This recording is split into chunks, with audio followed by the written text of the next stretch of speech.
I am Frankenstein's monster, stitched together, reanimated, and now, your guide to brain-computer interfaces. Watch closely, humans. Born of bolts and bad ideas, I've learned a thing or two about brains. Now, they control machines. BCIs, where you humans use your tiny noggins to boss around devices. If only I could have bossed Victor around.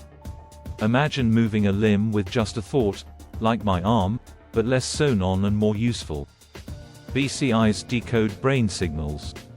Victor tried decoding me, but I ended up chasing him through a village instead.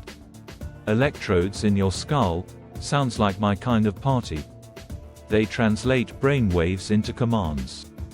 Shocking, right? It's like mind control, but without the pitchforks. You'll thank me later. BCIs can restore movement in paralyzed limbs. I could have used that before learning to walk the hard way. The brain and computer speak in electric jolts, much like my reawakening, only with less screaming. These devices read your thoughts and act on them. Victor could have saved a lot of trouble with one of these. Imagine writing without hands. My penmanship was atrocious anyway, better to skip the hands. BCIs help folks communicate. Finally, a way to say, "Don't burn me alive," without shouting. Gaming with your brain. Now that's a switch from smashing things out of frustration. But beware, BCIs might make you forget how to use your limbs. I'd call that a grave mistake. Ethical concerns. More like, how much control before you become the monster? Trust me, I know. Brain hacking might be a thing. Last thing you need is another mad scientist fiddling with your thoughts. BCIs could erase disabilities, like magic. But who needs magic when you've got lightning? These devices are shrinking and getting smarter.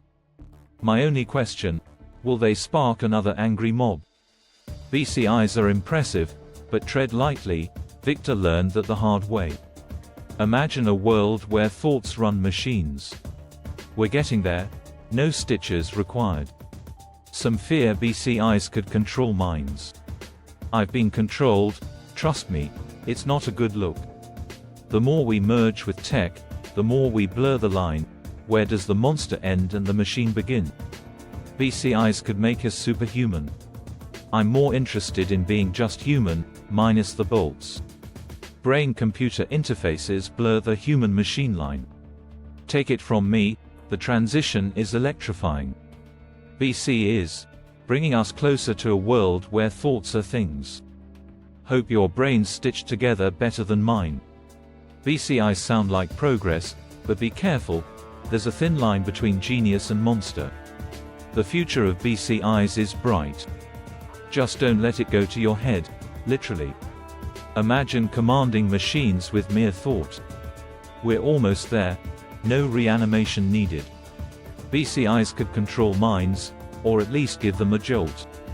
I'd call that a shocking twist. Curious about BCIs?